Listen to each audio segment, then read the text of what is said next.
Hola, hola, queridos hermanos, ¿cómo están? Espero que estén muy bien. Es un gusto para mí nuevamente estar aquí de vuelta para estudiar juntos la lección número 12, eventos del tiempo del fin. Ya estamos terminando, prácticamente falta una más y se acaba el trimestre. Esperemos que podamos disfrutar, como las anteriores, este estudio de hoy, ¿vale? Vamos a iniciar, como siempre, con una oración. Les invito a doblar sus rodillas donde quiera que se encuentren o simplemente inclinar su rostro.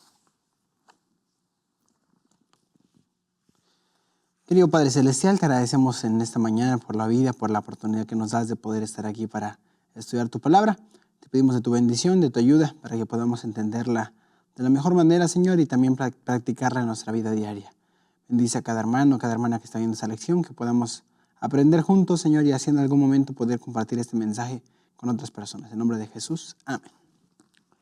Perfecto, queridos hermanos, pues como siempre hablo, es un placer estar con ustedes aquí para estudiar juntos la escuela sabática. Vamos a estudiar ahora el libro de Zacarías, un profeta que no hay mucho que mencionar de él en la parte del contexto histórico, porque siento que ya mencionamos todo cuando hablamos sobre el profeta Ageo.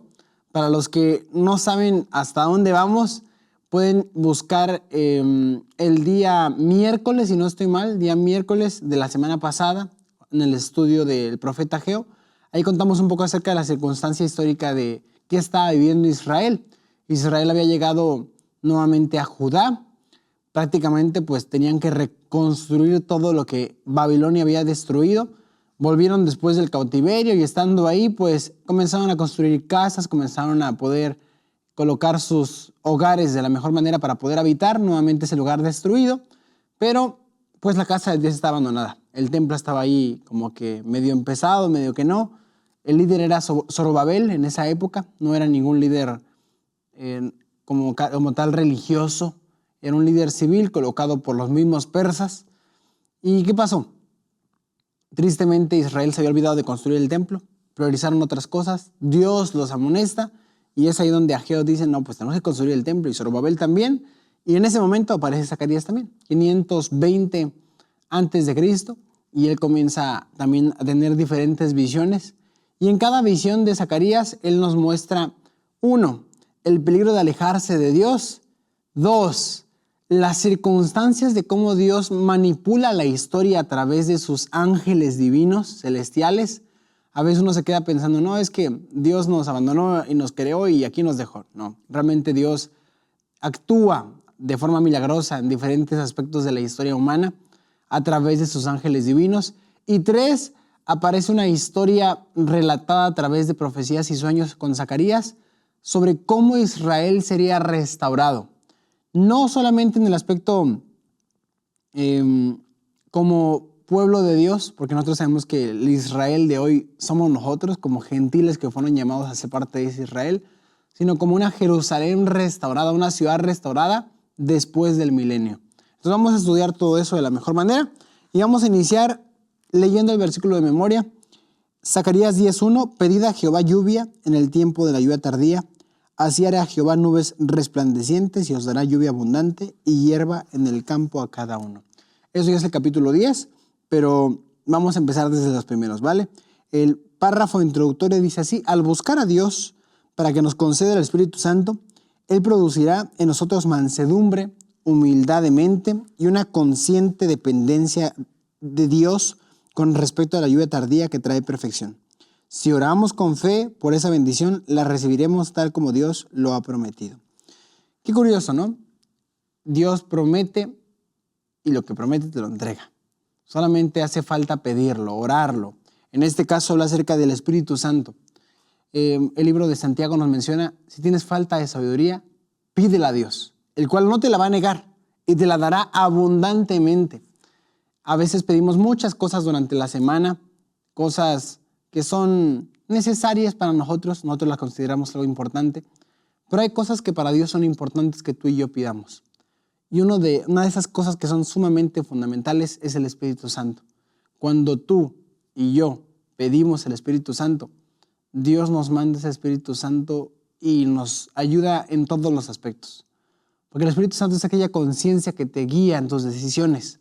Entonces tú pides el Espíritu Santo y pides guía en tus decisiones. Tú pides el Espíritu Santo, pides conocimiento y Dios te lo da. Pides el Espíritu Santo y pides una transformación de tu propio carácter para poder reaccionar de una forma correcta durante la semana. Entonces, pedir por el Espíritu Santo es pedir realmente una transformación de vida completa. Y por eso es tan necesario y fundamental pedir sobre eso. Pero, tristemente, el hombre no llega a pedirlo mucho, o como debería de ser. Vamos al día domingo, la niña de sus ojos. Qué curiosa forma de referirse al pueblo de Dios, ¿no? La niña de sus ojos. Imagínate un padre que tiene una niña y ese padre haría todo por protegerla, ¿sí? Creo que todos los padres que están viendo este video harían todo por proteger a sus hijos, darían hasta su propia vida. El amor de un padre para con su hijo es el más cercano del amor de un Dios hacia su creación. De hecho, hay versículos bíblicos, ¿no?, que colocan a Dios como un padre. Es el amor más cercano, sin embargo, no es nada parecido, no es nada igual al mismo tiempo, ¿no? Nosotros estudiamos a Dios como si fuese un padre, porque es lo que nosotros tenemos como ejemplo. Pero realmente Dios es mucho mejor y mayor que un padre. El Salmo 25, 10, si no estoy mal, dice así: aunque mi padre y mi madre me abandonaren, con todo Dios me recogerá y me cuidará. Entonces, si bien tenemos la referencia del amor de un padre cuidando a su hijo o a su hija diariamente, como la protección de Dios, nosotros entendemos que el amor de Dios es 1001 veces mayor que la de un padre con su hijo. Entonces, qué interesante, ¿no? El título de la niña de sus ojos, Zacarías utilizó este término. Vamos a la primera pregunta. Dice, ¿cómo apoyó Zacarías el mensaje de Ageo? Ageo, ¿qué quería? Reconstruir el templo, que el pueblo de Dios colocara sus prioridades en Dios. Zacarías llega como un profeta y comienza a tener visiones en una noche, ¿ok? Se dice que las visiones que llega a tener él, 8 visiones, a menos en los primeros capítulos, todas las tiene en una sola noche. Imagínate, aquellos momentos donde tú te duermes y después tienes un sueño, después cambia, a veces te despiertas y te duermes otra vez. Fue algo impresionante, ¿no?, lo que pasó con Zacarías. Pero vamos a leer aquí los primeros versículos. Dice así: en el 8º mes del año segundo de Darío, vino palabra de Jehová al profeta Zacarías, diciendo, se enojó Jehová en gran manera contra vuestros padres. Diles pues, así ha dicho Jehová de los ejércitos. Volveos a mí, dice Jehová de los ejércitos, y yo me volveré a vosotros, ha dicho Jehová de los ejércitos. No seáis como vuestros padres, a los cuales clamaron los primeros profetas diciendo, así ha dicho Jehová de los ejércitos, volveos ahora de vuestros malos caminos y de vuestras malas obras, y no atendieron ni me escucharon, dice Jehová. Curioso, ¿no? Porque Dios actúa a través de generaciones. Dios mencionó, va a venir un imperio grande, va a destruir Israel, y yo quiero que ustedes se arrepientan.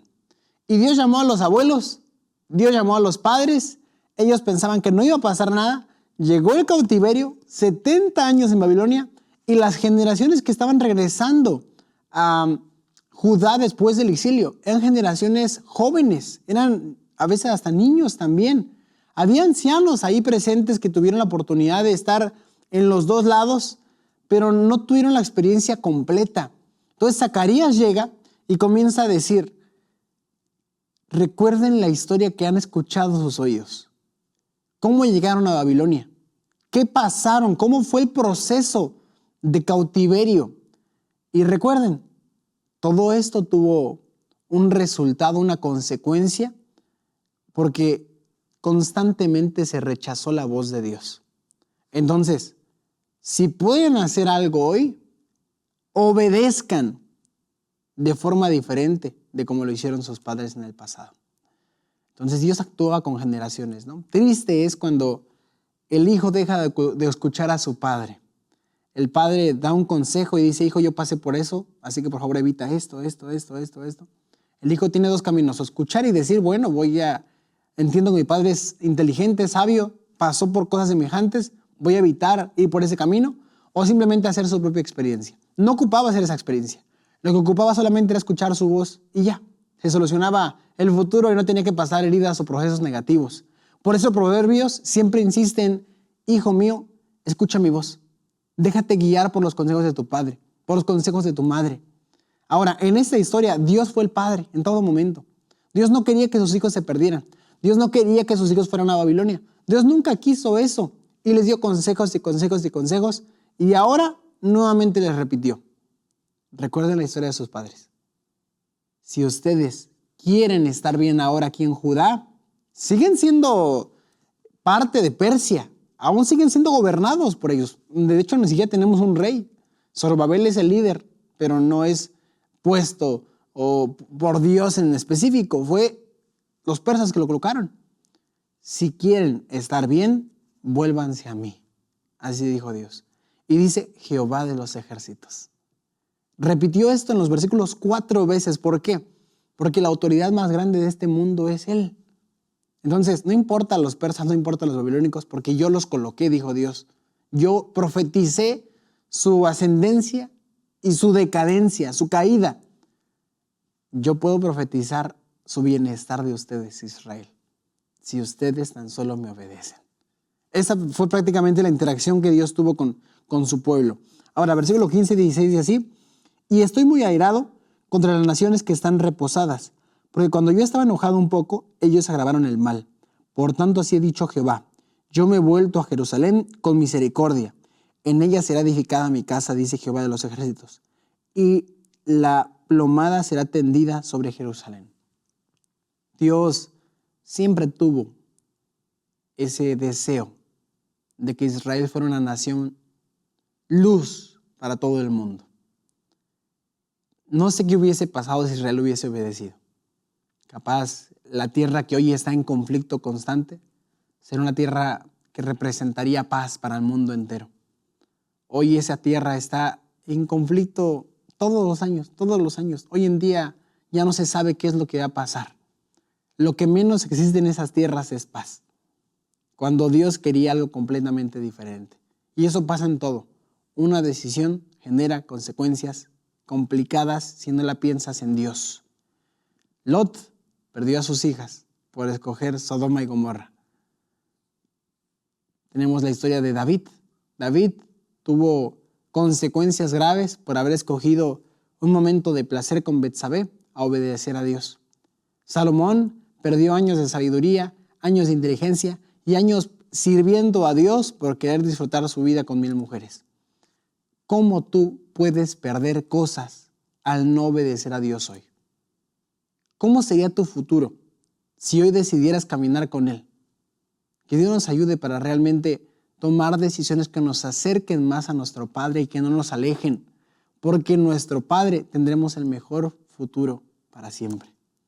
Ahora, dice la nota: las fervientes súplicas y palabras de aliento dadas por medio de Ageo fueron recalcadas y ampliadas por Zacarías, a quien Dios suscitó al lado de aquel para que también instara a Israel a cumplir la orden de levantarse y edificar. El primer mensaje de Zacarías expresó la seguridad de que nunca deja de cumplirse la palabra de Dios y prometió bendiciones a aquellos que escuchasen la segura palabra profética. Entonces Zacarías solamente se encargó de decir: miren, háganle caso a Ageo. ¿Por qué? Porque los pasados no le hicieron caso a ningún profeta. Y vean qué consecuencia hay. Entonces escuchen la voz, vuélvanse a Dios y Dios se volverá a ustedes. Pregunta B: ¿qué revela el esmerado cuidado de Dios por su pueblo? Vamos a leer ahora Zacarías capítulo 2, versículo 1 al 5. Alcé después mis ojos y miré, y aquí un varón que tenía en su mano un cordel de medir. Y le dije: ¿a dónde vas? Y él me respondió: a medir a Jerusalén para ver cuánta es su anchura y cuánto es su longitud. Y he aquí, salía aquel ángel que hablaba conmigo, y otro ángel le salió al encuentro y le dijo: corre, habla a este joven diciendo: sin muros será habitada Jerusalén a causa de la multitud de hombres y de ganado en medio de ella. Yo seré para ella, dice Jehová, muro de fuego en derredor, y para gloria estaré en medio de ella. ¿Qué pasa? Dios le da una visión, una de las primeras visiones de la noche a Zacarías, y esta visión fue interesante, ¿no? Un ángel con un cordel de medir. Iba a medir el territorio de Jerusalén para saber cómo iba a ser la construcción del templo. Fíjense qué curioso. Si bien los hombres pueden hacer planes, Dios es el que los planifica detrás de lo que el hombre piensa que es su mente, ¿saben? Dios inspira la mente de los hombres para hacer diferentes actos. Y los ángeles estaban haciendo todo eso, ¿no? La visión nos coloca ese ejemplo. Ahora dice: yo voy a medir Jerusalén, pero me doy cuenta que es una ciudad que no va a tener murallas, de tan grande que es. Antiguamente las ciudades se construían, pero alrededor de murallas grandes. Babilonia fue una de ellas, Nínive fue otra de ellas, y tenías ese límite, ¿no? Pues no podías pasar de esas murallas porque si no, pues el pueblo que estaba afuera estaba desprotegido. Entonces Israel iba a ser una nación tan grande, según las profecías que Dios estaba diciendo aquí para su pueblo, que decían, no ocupa murallas, porque no sirven las murallas. Tú puedes construir murallas, pero va a ser mucho más grande que esas murallas de Israel. Jerusalén va a ser una nación ejemplar y no ocupan murallas. Otro punto importante. Israel no ocupaba murallas. ¿Por qué? Dice el versículo, porque yo seré como fuego, que cubriré a ellos. Esa era la promesa de Dios. Si una nación llega a conquistar y tú me eres fiel, no importa cuántos vengan, yo seré fuego y seré un protector para que nadie entre. Esa fue la promesa. Entonces, construyan el templo, hagan sus casas, construyan la grande ciudad de Jerusalén nuevamente, y yo seré ese fuego protector que cubrirá a ustedes de cualquier peligro. Y realmente aconteció, porque este templo permaneció hasta la época de los romanos. Babilonia cayó, ahí cayó el templo, la primera vez. Llegaron los persas y se reconstruyó. Toda la época de los medos y persas quedó vivo ese templo. Toda la época de los griegos quedó vivo el templo. Y después, hasta los romanos, aún quedó vivo el templo. A pesar de que hubo conquistas entre esos imperios y luchas grandes entre cada uno de ellos, el templo quedó vivo, quedó intacto. Incluso muchas personas llegan a mencionar que Alejandro Magno llegó a visitar el templo de Jerusalén y se quedó sorprendido por el sistema religioso que se tenía en esa época. Entonces, son pequeños ejemplos, ¿no?, que nos demuestran que la profecía que Dios estaba diciendo aquí era verdad. No ocupas murallas, ocupas a Dios para proteger tu camino. ¿Ok? Entonces, así fue lo que pasó, dice aquí. Dios había ordenado que Jerusalén fuese reedificada y la visión relativa a la medición de la ciudad aseguraba que Él daría consuelo y fortaleza a sus afligidos y cumpliría en su favor las promesas de su pacto eterno. Declaró cuidado protector, sería como muro de fuego en derredor, y que por su intermedio la gloria de Él sería revelada a todos los hijos de los hombres.